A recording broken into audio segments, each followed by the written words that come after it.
নমস্কার, শুভ সকাল। আপনাদের সবাইকে স্বাগত জানিয়ে শুরু করছি আজকের নতুন ব্লগ। আশা করছি আপনারা সবাই যে যেখানে আছেন ভালো আছেন, সুস্থ আছেন। ঘড়িতে সময় এখন হচ্ছে 8:50 আর বাইরে হচ্ছে বৃষ্টি। অনেকক্ষণ থেকে বৃষ্টি হচ্ছে। যে ঠিক কটা থেকে বৃষ্টি শুরু হয়েছে জানি না, ঘুম ভাঙলো যখন তখন থেকে আর কি দেখছি বৃষ্টি হয়ে যাচ্ছে। তো মনে হচ্ছে আজকে আবার সারাদিন বৃষ্টি হবে। প্রতিদিন আমি হচ্ছে ঘুম থেকে উঠি তখন কটা বাজে, 7, 7:30 মতো বাজে আর কি। আজকে 8টার পরে উঠেছি। তো উঠে আমি ভাবছি যে আজকে 8টা বেজে গেল, বাবা ডাকতো না কেন। তো যেটা বলছিলাম যে 8টার উপরে বেজে গেছে, তখন আমি উঠেছি। উঠে আমি বলছি বাবা কোথায় গেল। প্রতিদিন আমাকে 7:30 বাজে ডাকে, আজকে ডাকলো না। তো আমি সারা ঘর খুঁজলাম, খুঁজে পাইনি। তারপর মাকে জিজ্ঞেস করলাম, মা বলছে যে হয়তো কালী মন্দিরে গেছে। আর যেহেতু গতকালকে অমাবস্যা ছিল, তো অমাবস্যার দিন আমার বাবা আর কি প্রতি অমাবস্যাতেই কালী মন্দিরে ভোগ দেয়। তো সত্যি সত্যি সেই ভোগই আনতে গেছিলো। তো পরে এসেছে, তখন কটা বাজে, 8:30 মতো বাজে। পরে বাবাকে রুটি করে দিলাম। আর রুটি করে দিয়ে প্রতিদিন হচ্ছে শুয়ে থাকি আবার কি। তখন তো ওই যে বললাম 7:30 মতো বাজে। আর যেহেতু আজকে 8:30-র উপরে বাজে, তো আজকে আর শোবো না। এখন দেখি কোনো কিছু করার থাকলে করব, না করা থাকলে এমনি ভিডিও একটু এডিট করবো, কিন্তু আজকে আর শোবো না। বাইরে হচ্ছে বৃষ্টি, যদিও আজকের ওয়েদারটা খুবই ভালো। বৃষ্টি হচ্ছে, মনে হচ্ছে আজকে সারাদিন বৃষ্টি হবে। তো বৃষ্টি হলেও আজকে আর এখন আর শোবো না আর কি, ইচ্ছে নেই। আর আপনাদের সাথে শেয়ার করে দিই যে কালী মন্দির থেকে কি ভোগ প্রসাদ বাবা নিয়ে এসেছে, মানে সেটা চলুন আগে একটু শেয়ার করে দিই। প্রতি অমাবস্যাতে আমার বাবা কালী মন্দিরে ভোগ দেয়, তো সেই জন্যই আজকে সকালবেলা ভোগের প্রসাদ নিয়ে আসতে গেল। আর উপরে আমার বাবার নাম লেখা ছিল। আর এখানে আছে হচ্ছে ছানার সন্দেশ, তো এটা দিয়েছিল।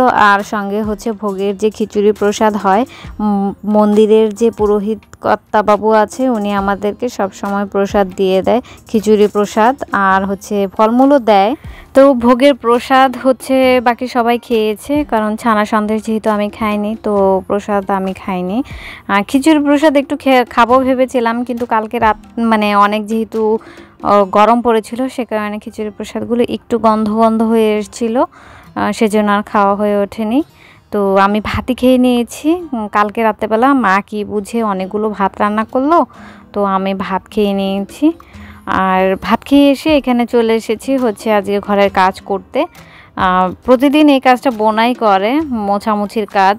আমি হয়তো ঘর ঝাড়ু দিই, কিন্তু ফার্নিচারগুলো কখনো মুছি না। কিন্তু আজকে ভাবলাম যে যেহেতু করছি, তাহলে সব কিছুই আজকে করে নিই। আর এই ফার্নিচার মুছতে মুছতেও মিনিমাম আধা ঘন্টা তো লেগেই যায়। তো তারপরে চলে এসেছি এই খাটটা মুছতে। আর এই খাটের যেখান দিয়ে ছিদ্র ছিদ্র ডিজাইন করা, সেই জন্য আমার হাত ঢুকিয়ে ঢুকিয়ে অনেকটা সময় ধরে আমাকে ডিজাইন বলছি, পরিষ্কার করতে হয়েছে মুছে।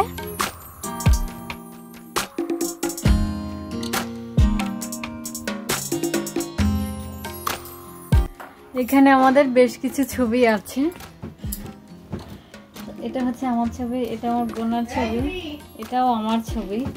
আর এখানে বেশ কিছু পঞ্জিকা আছে, বিগত বছরের পঞ্জিকাগুলো ওখানে রাখা। এখানে আমার একটা ছবি আছে, এটা আমার বোনার ছবি, এটা আমি, আর এটা আমার বন্ধু শাম্পা। আর এটা আমার ছবি, এটা আমার বোনার ছবি। এই পিছনেও একটা ছবি আছে, এটাকে এমনি রেখে দেওয়া হয়েছে। এখন ভাবছি এগুলোকে একটু মুছে নেব, ভীষণ রকমের নোংরা পড়ে আছে এটার মধ্যে, এগুলোকেও একটু মুছে নিই। তো মোছামুছি কমপ্লিট আমার হয়ে গেছে। তো ভাবলাম যে মুছে যখন ফেলেছি, বসে না থেকে তাড়াতাড়ি করে ঘরের যে কাজগুলো আছে আর কি, আমার যে কাজগুলো আছে সেগুলো কমপ্লিট করে ফেলি। তো এখানে আমি চলে এসেছি ঘর ঝাড়ু দিতে। আর এই ঘরটাই হচ্ছে আমাদের সবথেকে বড় ঘর। এখানে মোটামুটি রুম করা গেলে দুটো করা যেত, সেখানে আমাদের এই একটাই ঘর। আর এই ঘরটা কিন্তু মাটির তৈরি ঘর। একটুখানি কালার হয়তো করা হয়েছে বাহির দিক থেকে, কিন্তু ভেতর দিক থেকে মাটিরই রয়েছে। তো এই ঘরটাই আমি সবার প্রথমে ঝাড়ু দিয়ে নিচ্ছি, এরপর বাকি ঘরগুলো ঝাড়ু দেব। আর আমার সব থেকে মানে কাজের মধ্যে বিরক্তিকর কাজ মনে হয় এই ঘর ঝাড়ু দেওয়া, কারণ মাথা নিচু করে ঘাড় নিচু করে ঝাড়ু দিতে হয়, সেজন্য আমার মাথাটা একটু ব্যথা করে। আর এই ফাঁকে মানে ঘুম থেকে উঠে আমি হচ্ছে আমার মা যে আজকে রান্নাবাটি করবে সেগুলো সবজি টবজি ধুয়েও দিয়ে এসেছি, সেই কারণে আমার জামাটা পেছন থেকে ভিজে গেছে জলে। সেজন্যই ভাবলাম যে এখন বসে বসে তো আমি কোনো কাজ করতে পারবো না, দাঁড়িয়ে দাঁড়িয়ে যদি ঘর ঝাড়ু টাড়ু দিই তাহলে হচ্ছে পেছন থেকে জামা শুকিয়ে যাবে। আর যেহেতু সুতি জামা খুব বেশি সময় লাগবে না এটা শুকোতে, তো সেজন্যই আর কি সময়ও নষ্ট না করে হচ্ছে ঘর ঝাড়ু দিয়ে নিয়েছিলাম। আর আজকে সব কাজ আমার অনেক তাড়াতাড়ি হয়ে গেছে। আমি এখানে যে ঝাড়ু দিচ্ছি, এরপর একটু পরে মুছে নেব, মুছে নিয়ে তারপর হচ্ছে স্নান করে ফেলবো। আজকে তাড়াতাড়ি করে ফেলবো, করেও হচ্ছে দেখি বিকেলবেলায় ইচ্ছে আছে একটু আমার বন্ধুর সঙ্গে দেখা করতে যাওয়ার। এখন দেখা যাক কতটা কি হয়ে উঠতে পারে, যেহেতু কাজকর্মই শেষ করতে করতে 4টা-5টা বেজে যায়, এরপর দেখা যায় সন্ধে হয়ে যায় এখন খুব তাড়াতাড়ি, সেজন্য আর যাওয়া হয় না। আর আজকে সকাল থেকে তো বৃষ্টি হয়েছিল, এরপরে যে কি পরিমাণ গরম পড়েছে কি বলবো। ঘড়িতে সময় এখন 2:49। আজকে তাড়াতাড়ি করে স্নান করে ফেলেছি, মানে স্নান করে এসেছি, ঘরের কাজকর্ম সব কমপ্লিট করে এখন হচ্ছে পুজোতে বসবো।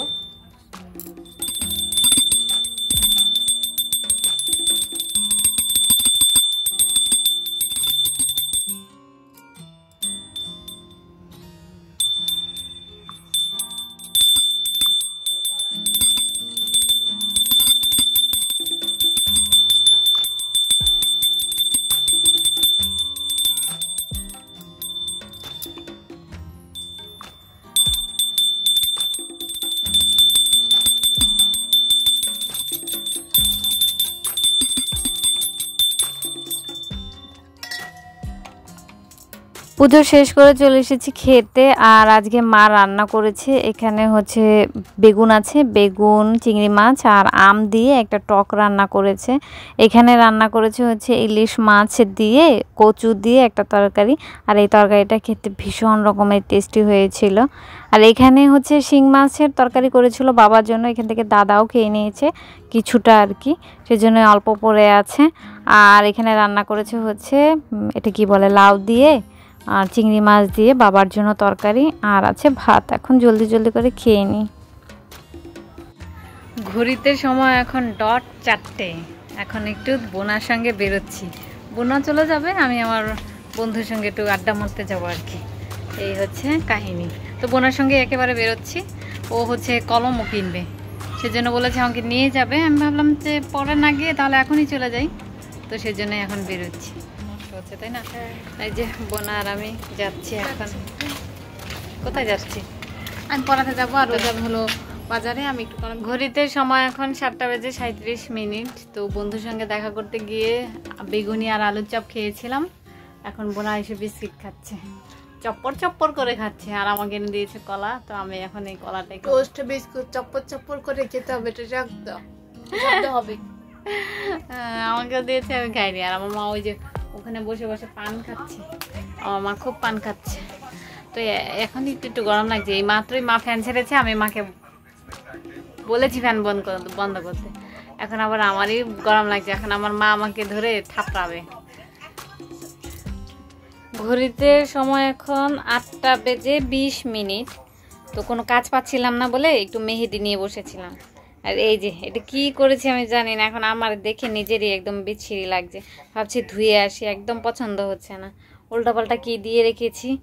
ইরাম করে কেউ মেহেদি দিতে পারে কিনা সেটা আমার জানা নেই, ফালতু, পুরোই ফালতু।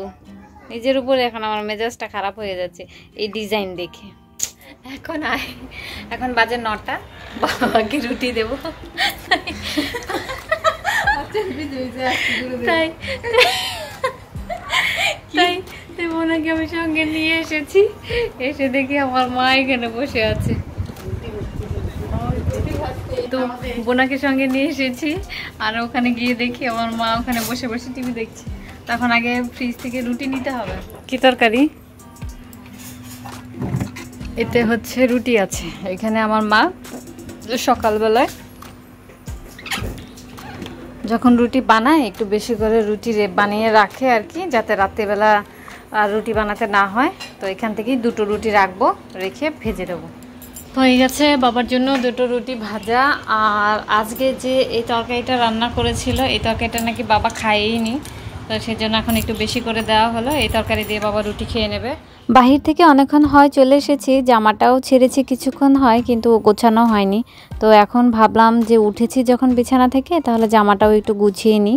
আর গুছিয়ে এই জামা কাপড়গুলো ভেবেছিলাম যে একটুখানি আলমারিতে রেখে দেবো, কিন্তু আলমারিতে জায়গায় করতে পারছিলাম না, যে কারণে আর রাখাই হচ্ছে না। আপাতত 2-1 দিন এখানেই থাকুক, তারপর এই জামাগুলোর একটা ব্যবস্থা করতে হবে।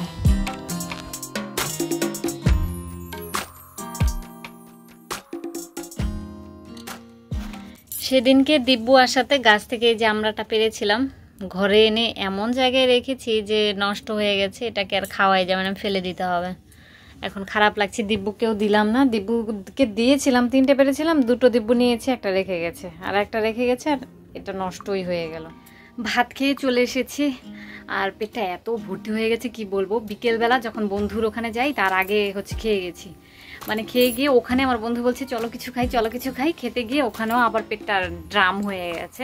মানে এত অস্বস্তি হচ্ছিল, পেট ভর্তি করে খেয়ে নিয়েছি।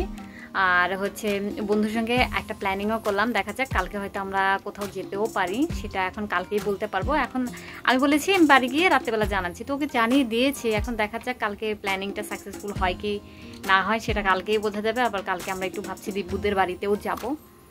এখন সেটা আর কি ভেবেছি, এখনো পর্যন্ত যেতে পারবো কিনা সেটা কালকে সকালবেলায় বোঝা যাবে। আর এখনকার ওয়েদারটা না কেমন যেন হয়ে গেছে। ফ্যানটা ছাড়লে, মানে আজকে সকালে তো খুব বৃষ্টি হলো, তারপর তো আবার খুব গরম, এরপরে ফ্যান ছাড়লে করছে শীত, আর ফ্যান অফ করলে করছে গরম। মানে কি একটা অবস্থায় দোটানায় পড়ে গেছে আর কি। তো এখন এই যে আমার যদি শীত করছে বোনার গরম করছে, আর বোনা যদি গরম করছে আমার শীত করছে, এই অবস্থা। এখন দোটানায় তো পড়ে গেছি, কিছু আর করার নাই। দেখা যাক, এখন ভাবছি যে ফ্যানটা ছেড়ে দিয়ে কাঁথা তো আমার 12 মাসই লাগে, তো কাঁথা গায়ে দিয়ে শুয়ে পড়বো। তো আজকের ভিডিওটা আমি এই পর্যন্ত রাখছি। দেখা হচ্ছে আপনাদের সাথে কাল সকালবেলা নতুন একটা ব্লগ নিয়ে। ততক্ষণ পর্যন্ত আপনারা সবাই ভালো থাকবেন, সুস্থ থাকবেন, নিজেদের খেয়াল রাখবেন। Tata, good night, bye. আবার যেন দেখা পাই। আর এই যে মেহেদি দিয়েছিলাম বললাম না, খুব বাজে লাগছিল, তারপর তুলে ফেলেছি, তারপরও কতটা কালার হয়ে গেছে। মানে এবারে মেহেদিগুলো খুব ভালো পড়েছিল। এই যে এখন যে কালারটা আছে সেটা উঠে গেলে তারপর সুন্দর করে দেবো আবার। তো টাটা, গুড নাইট, বাই। আর দেখলাম আজকে কলকাতায় আরজি করের যে প্রফেসরটা আছে, প্রফেসর না প্রিন্সিপাল জানি না, ওনাকে নাকি গ্রেফতার করেছে। তো সবাই খুব খুশি। আর আরজি করের কাহিনী তো আমি খুব বেশি জানি না, তারপর যখন দেখলাম সবাই খুশি, তার মানে ভালো একটা খবর এসছে। তা আমিও নিজেও খুশি। টাটা, বাই, আবার যেন দেখা, বাই।